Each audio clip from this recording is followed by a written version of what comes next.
Hi everybody, Loma Meta here, and today I'm going to review The Martian. I really like this movie. It's fun. Uh, it's sci-fi is always an interesting genre, and I find it usually the ones that I see are usually like problems like, oh, don't do this, like man was not meant to do this, or do not tread in God's domain. That's a lot of science fiction. I mean, there's others as well, like just, but that most movies that I've seen are just that whole science, fear what science can do. And it was really nice to see a science fiction-esque movie. It's not entirely science fiction, but even that, just a movie like this where the science is all just, let's do this and look at the amazing things we can do. Just, we can go to Mars, create a colony, and like the amount of work and cooperation that goes into this movie, both the cast and like the actual plot of how the characters cooperate to retrieve the titular Martian, Matt Damon, back to Earth is just amazing. But let's go into the plot. The plot is there is a colony on Mars. There's a manned mission of 6 scientists from America, NASA mission, which is called the Ares 3. And they have set up a small base on Mars, and they plan to stay there for, I think it was 90 days, like 30 days. They were supposed to be there for 30 days. In day 18, a huge storm comes, and they have to abandon the post because it'll uproot everything. And as they're trying to leave, Matt Damon gets hit by some space debris, and everybody thinks he's dead, so the ship leaves, and then the next day we find out Matt Damon's alive and he's stuck on Mars by himself. It's interesting, and the first thing I thought of when I heard about this movie, let me just keep going to the plot. The first thing that happens afterwards is, he wakes up, fixes himself, and then tries to figure out how he's going to live, because he knows that the next manned mission to Mars is not planned to land for another 4 years, so he's got to start making some crops and stuff.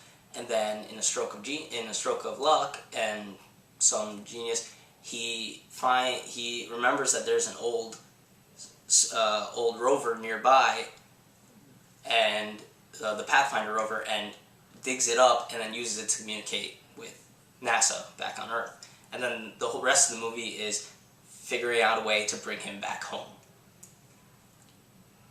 It's really easy to see the parallels between this and Castaway, but the main difference is in Castaway, Tom Hanks is on the island and the whole movie is just on Tom Hanks.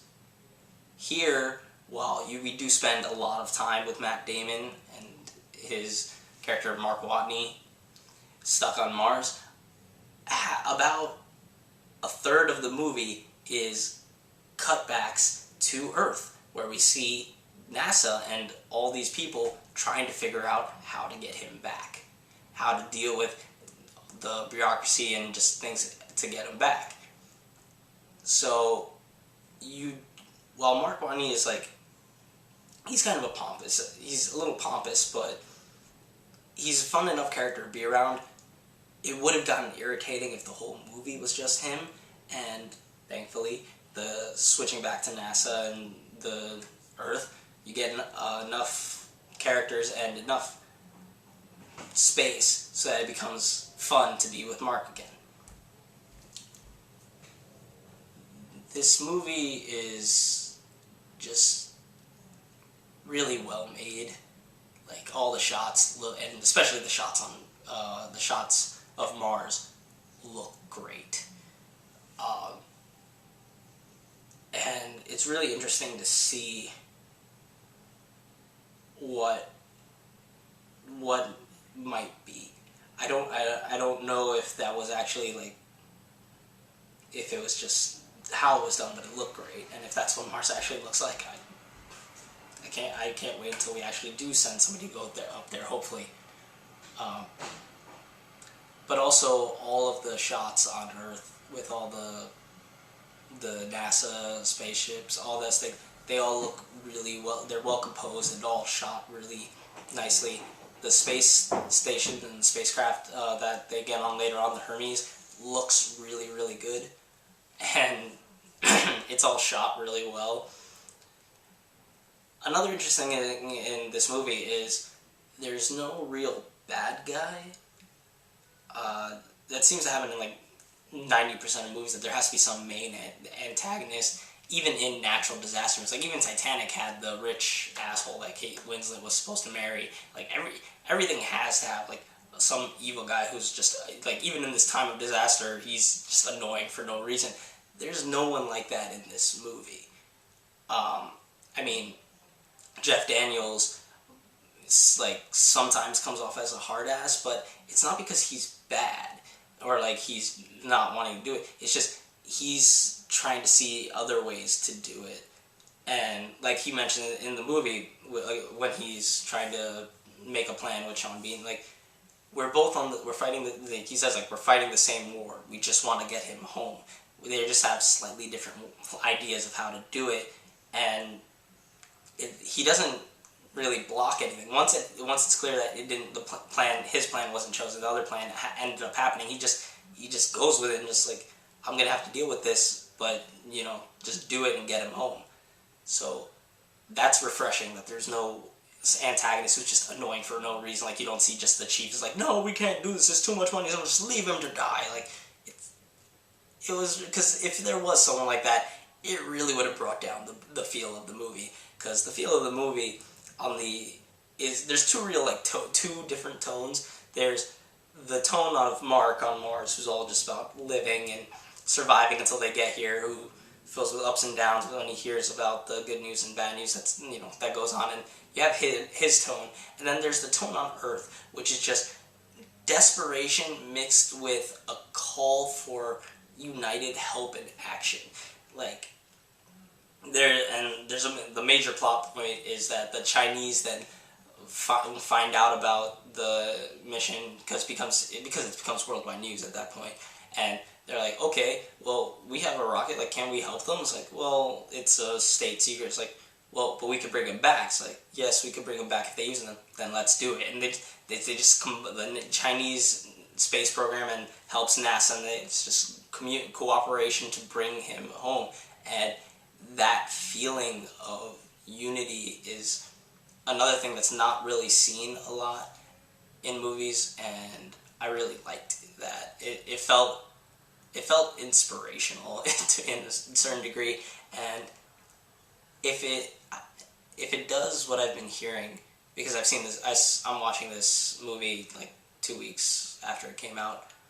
I hope it does inspire people to want to go back to space, and I hope NASA will regain the funding that it's lost from the government. Maybe people will be like, hey, this stuff is really interesting, maybe we should do this, and maybe we'll do it as an actual group. Stop trying to fight each other over it and just go up there together and start actually doing these things. Because if it does, then that would be amazing, because I would love to see, it's something that I think should happen.